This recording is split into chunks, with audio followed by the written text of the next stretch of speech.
Untuk Bapak Silaban dan Bapak Alex, terima kasih karena sudah meluangkan waktunya untuk kegiatan hari ini, di mana saya diizinkan untuk mempresentasikan hasil dari Diklat Pendidikan Inklusif saya saat ini.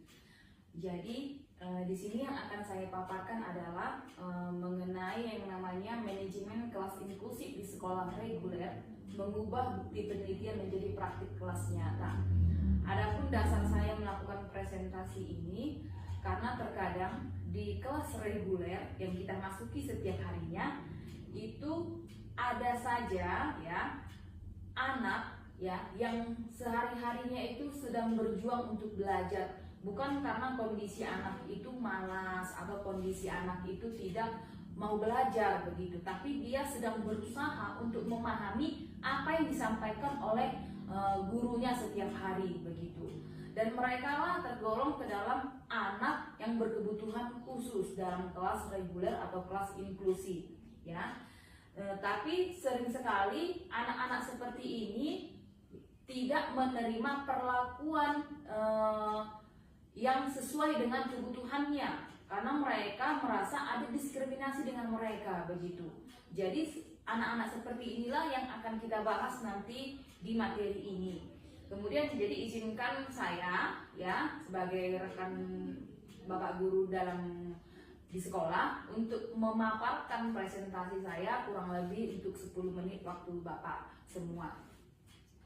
Kemudian di sini yang menjadi latar belakang dan masalah dari yang pembahasan kali ini itu yang pertama kenaikan PDBK, karena dalam kelas reguler setiap tahunnya itu tanpa kita sadari, karena di kelas reguler dan kelas inklusif itu ada saja anak-anak yang mendaftar pada dia dalam status berkebutuhan khusus, tapi dia masuk ke kelas reguler atau kelas inklusif, tapi kita tidak menyadarinya begitu.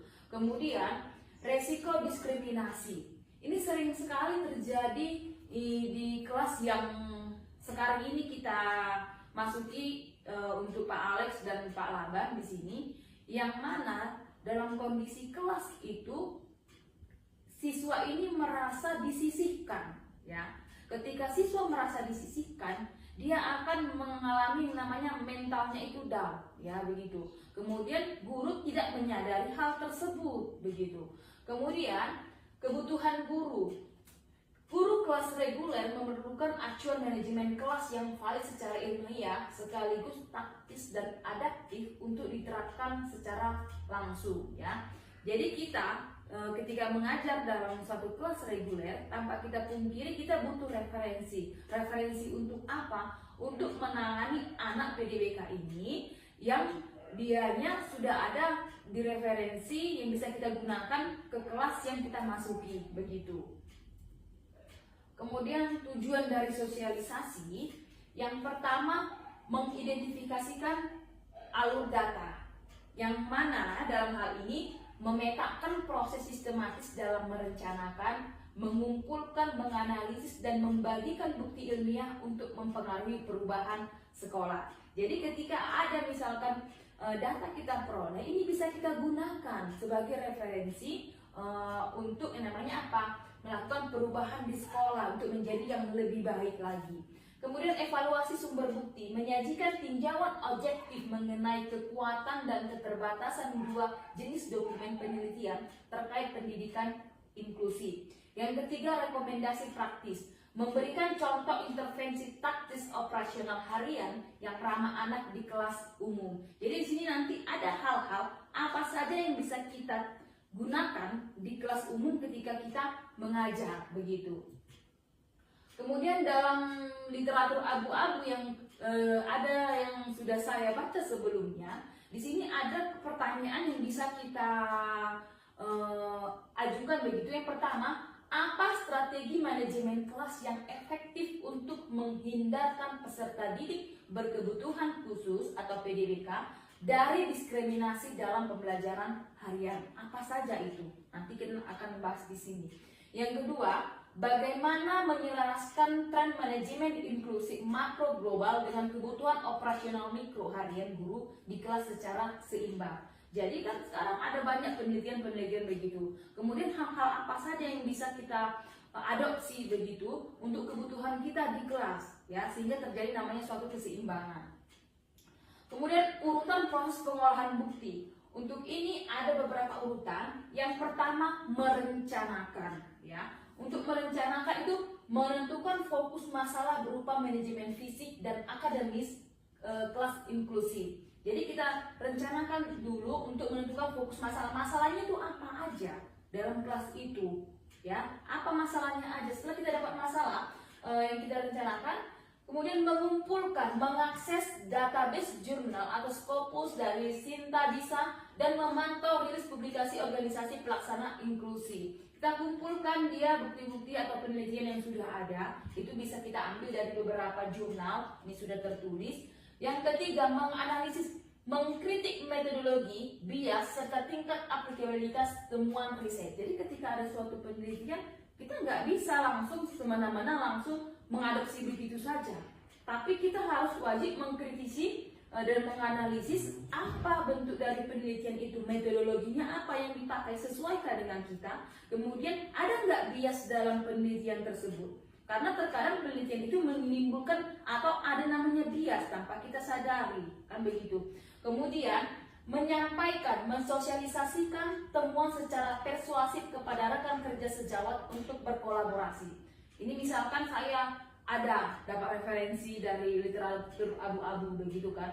Kemudian ketika saya sudah melakukan tahap-tahap tadi, merencanakan, mengumpulkan, menganalisis, saya sampaikan apa yang saya peroleh kepada Bapak di sini. Ini contoh sekarang saya menyampaikan. Saya sampaikan apa yang sudah saya peroleh, saya sosialisasikan temuan secara persuasif kepada rekan kerja, maka kita akan bahas, kita berkolaborasi di sini, kita diskusi, kemudian kita bahas masalah apa saja, kemudian kuncinya apa saja dalam literatur abu-abu itu, apa hal yang menjadi solusi begitu. Kita akan kolaborasi.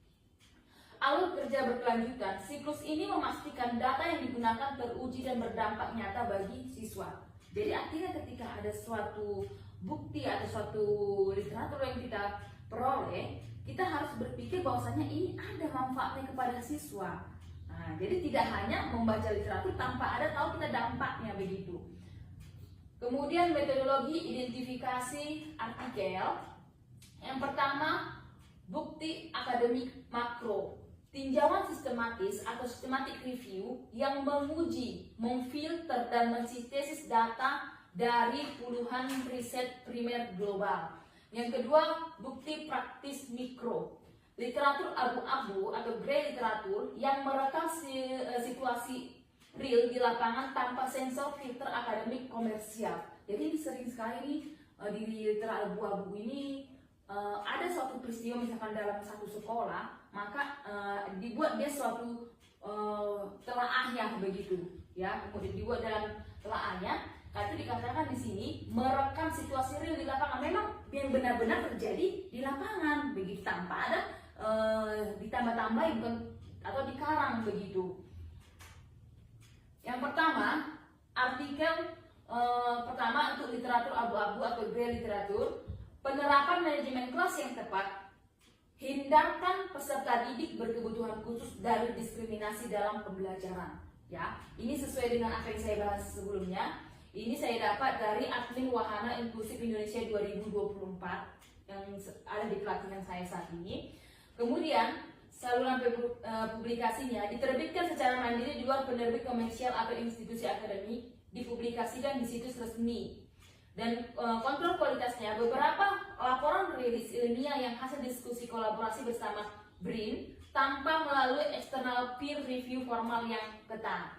Jadi artinya ini suatu sudut pandang, ya, suatu sudut pandang yang kemudian ada, tapi tetap ada namanya kontrol kualitasnya dilakukan oleh siapa? Oleh BRIN begitu. Kemudian artikel kedua itu tentang tinjauan sistematik review, manajemen kelas inklusif di sekolah reguler, sebuah tinjauan sistematis. Saluran publikasinya ini dipublikasikan di jurnal akademik formal terindeks yang melewati peninjauan sejawat. Kemudian ini dipublikasi secara ketat. Jadi ada beberapa tahap, tidak seperti yang literatur abu-abu tadi, begitu.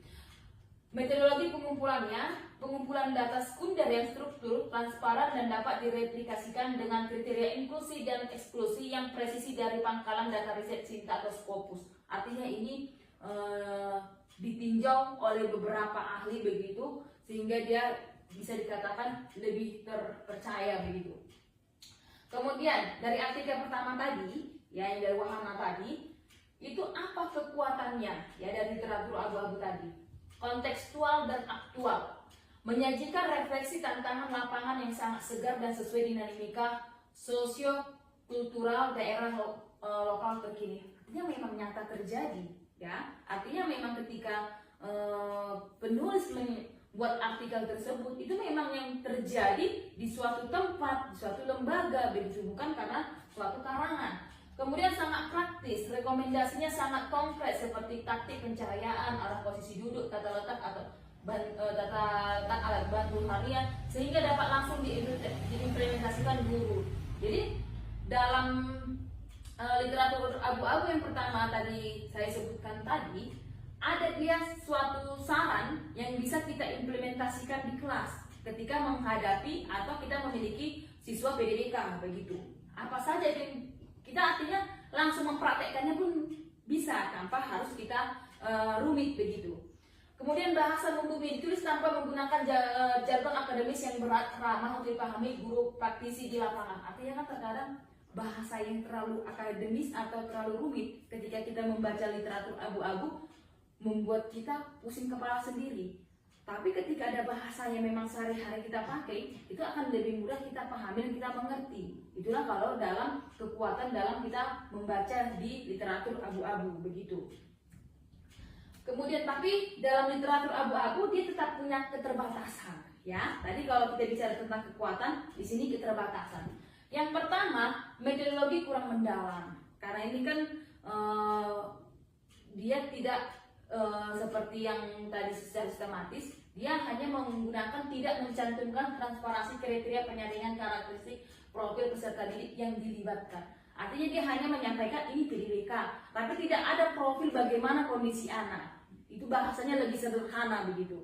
Kemudian analisis statistik, tidak ada pengujian data secara kuantitatif atau statistik untuk menguji efektivitas rekomendasi. Tadi kan ada rekomendasinya, ya ketika ada penulisannya begitu, tapi nggak diuji. Dia hanya merekomendasikan tanpa ada pengujian begitu. Kemudian potensi bias tinggi, tidak adanya peer review independen membuat argumen berisiko bias terhadap subjektivitas organisasi pembuat laporan. Betul. Di sini karena tidak ada misalkan orang yang mereview dari apa yang ditulis oleh penulis, maka di sini menyatakan bahwasanya untuk biasnya dikatakan lebih tinggi daripada untuk artikel yang kedua begitu. Ini untuk artikel yang kedua tadi yang secara sistematik review, ya ini artinya review itu sudah berkepanjangan ya. Yang pertama, validitas ilmiah tinggi, berbeda dengan literatur abu-abu tadi. Sintesis data diakumulasikan dari banyak penelitian primer independen yang telah lolos peninjauan sejawat, gitu kan? Artinya dia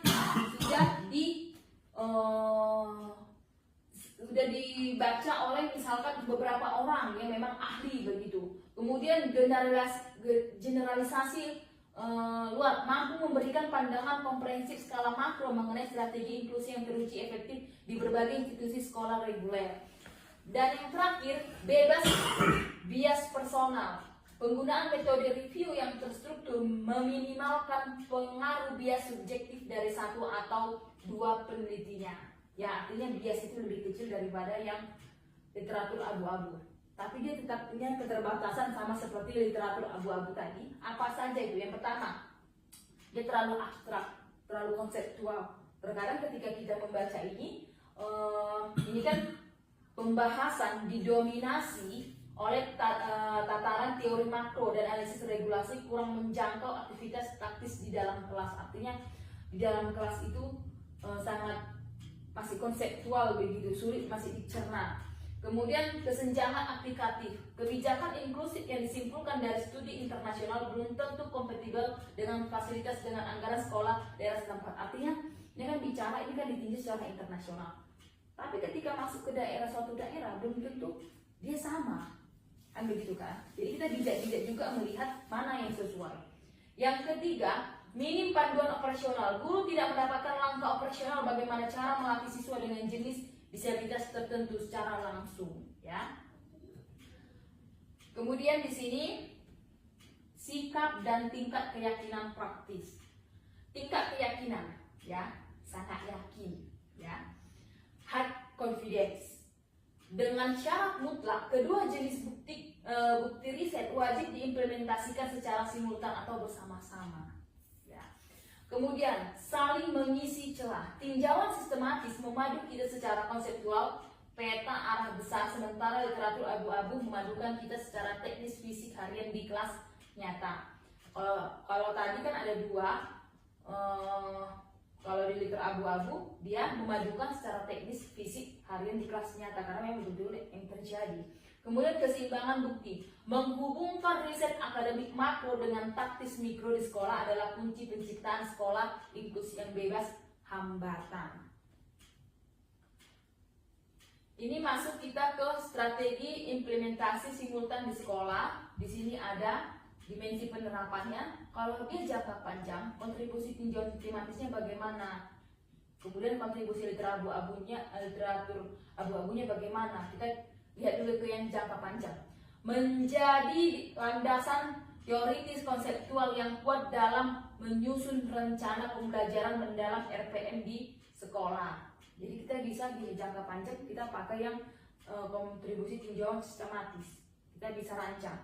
Kemudian kalau literatur abu-abu, penyesuaian target kompetensi guru secara mandiri berdasarkan laporan tantangan lapangan terkini. Memang up to date dia saat ini terjadi. Tindakan harian dalam tinjauan sistematis menjaga kerangka berpikir guru agar objektif, adil dan bebas bias personal dalam mengukur potensi PDBK.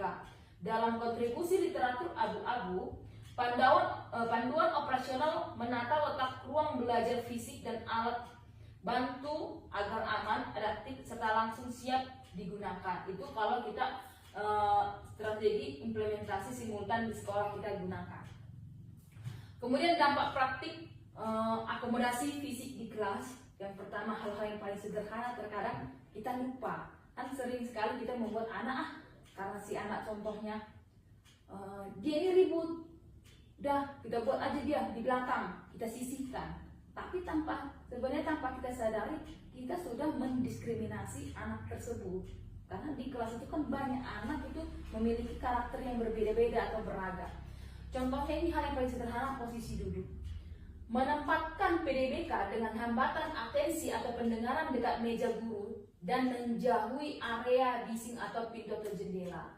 Ya, kan ada anak ADBK dia punya hambatan misalkan dalam pendengaran. Kalau sudah punya hambatan pendengaran, tak mungkin kita jauhkan dia dari posisi meja guru. Ya, pasti harus lebih kita dekatkan dia dengan kita. Dengan pintu pun kita jauhkan, dari jendela kita jauhkan. Tapi seringkali ketika kita buat, mungkin posisinya ketika di belakang, kita bilang, kamu itu kenapa tidak mendengarkan? Padahal karena memang kenyataannya dia punya hambatan pendengaran. Kalau kita memang guru yang memahami namanya inklusi, maka kita akan pindahkan posisi anak tersebut di depan. Kemudian pencahayaan kelas, memastikan pencahayaan ruang memadai bagi peserta didik dengan kelemahan penglihatan tingkat ringan. Ini banyak anak yang umur sekarang di usia sekolah itu melihat jauh saja sudah rabun begitu kan. Jadi tapi seakan-akan dia tidak mau bilang aku tidak bisa melihat jauh begitu. Saya punya hambatan penglihatan, si anak nggak akan bilang. Tapi kita yang mengapakan anak tersebut, memetakannya kemana begitu. Kalau sudah seperti itu, maka dia dekatkan ke arah kita, ke arah guru, ke arah papan tulis begitu. Bukan makin kita jauhkan karena kita anggap dia mengganggu, bukan seperti itu. Kemudian akses alat peraga, menata letak alat bantu belajar agar berada di tempat yang mudah dijangkau secara mandiri oleh siswa, begitu kan? Karena terkadang ada ketika di suatu kelas itu ada anak mungkin berkebutuhan khusus itu dalam hal apa? Gerakan begitu kan secara tubuhnya begitu. Jadi kita harus pastikan dia juga bisa untuk mudah praktik ketika ada pelajaran praktek begitu. Kemudian hasil intervensi melalui perubahan fisik yang sederhana dan murah ini, potensi diskriminasi spasial di kelas reguler dapat diminimalkan dengan efektif. Jadi sangat nyata ya, ketika anak yang PDBK itu merasa terpenuhi dirinya, maka dia punya namanya semangat untuk belajar. Ketika anak merasa tidak tersisi, maka anak tersebut punya kekuatan, saya diperhatikan, kan begitu kan? Maka dia tidak dicap lagi menjadi anak yang malas atau anak yang tidak peduli dengan pelajaran. Kemudian dampak praktik modifikasi asesmen, ya, yang mana di sini asesmen diferensiasi ini ada contohnya, bukan menambah beban administrasi guru. Terkadang kita mikir gini, ketika kita belajar ini banyak kali beban administrasi yang kita peroleh. Padahal enggak ya. Yang pertama, menghilangkan hambatan siswa menguasai inti materi tanpa dibebani keterbatasan fisik atau sensorik. Yang kedua, manajemen emosi, menurunkan kecemasan dan potensi perilaku tantrum siswa berkebutuhan khusus secara berkala di kelas reguler. Ya. Jadi di sini banyak hal contohnya yang bisa kita pahami untuk strategi komunikasi teman sejawat, kemudian analisis dirinya. Ini bisa kita di kelas kita praktekkan langsung untuk kelas yang Bapak masukkan, Bapak masuki, termasuk saya juga masuk di kelas tersebut ya. Jadi saya harap dengan apa yang saya jelaskan mengenai apa yang saya dapat di pelatihan ini menjadi bisa bekal kita semua di kemudian hari.